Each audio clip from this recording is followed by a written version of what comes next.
he trots down the stairs. "It's you." Being remembered isn't usually a relief. "Collins and Richmond are upstairs in the bedroom," he tells me. To Thistle, he says, "Let him through. Losing must have given up." I get a faint whiff of Thistle's perfume as I push past. She shrinks away.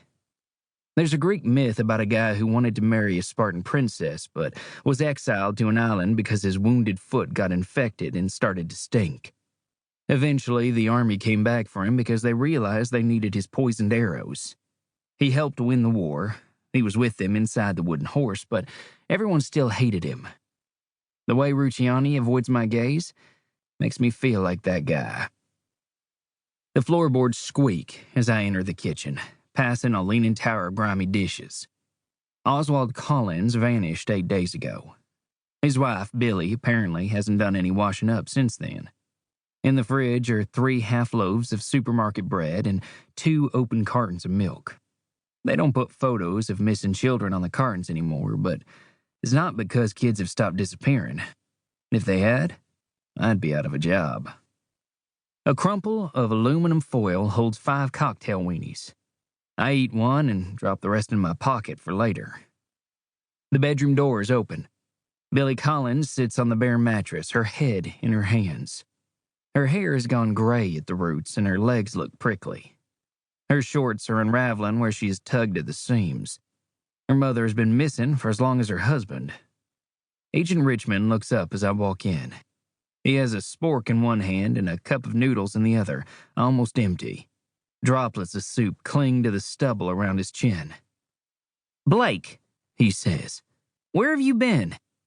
I'm a civilian, so I'm not supposed to visit crime scenes or talk to witnesses without supervision. Richmond is my babysitter.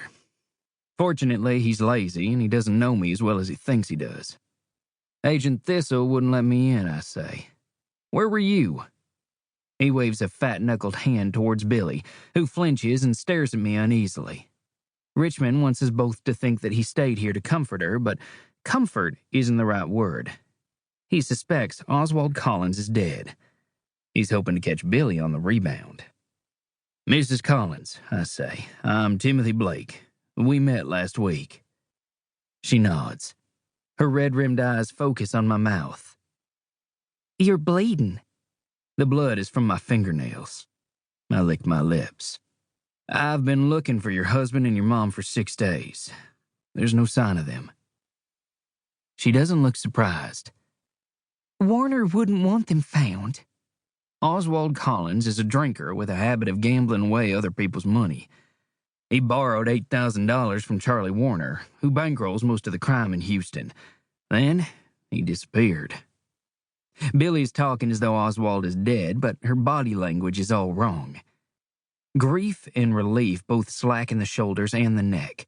Billy is all tensed up, gripping the mattress as though bracing herself for a plane crash. She's scared.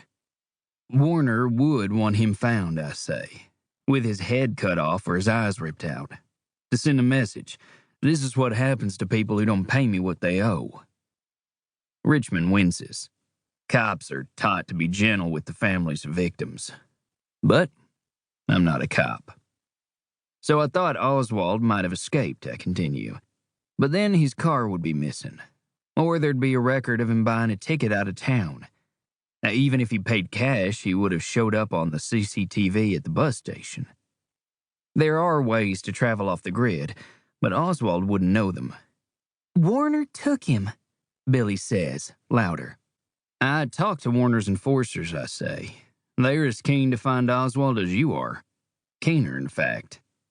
Whoa, Richmond raises his palms, begging me to stop. He turns to Billy. "What Mr. Blake is saying?" "They're lying," Billy says to me. "No, ma'am. I can tell when I'm being lied to." I hold her gaze until she looks away. Gangs don't kidnap the person who owes them, I continue. They don't take the mother-in-law either. They take a child or a spouse. "You're saying I'm in danger?" Is your husband violent? "No." Billy shifts on the mattress. "No, of course not." Even if I hadn't seen her.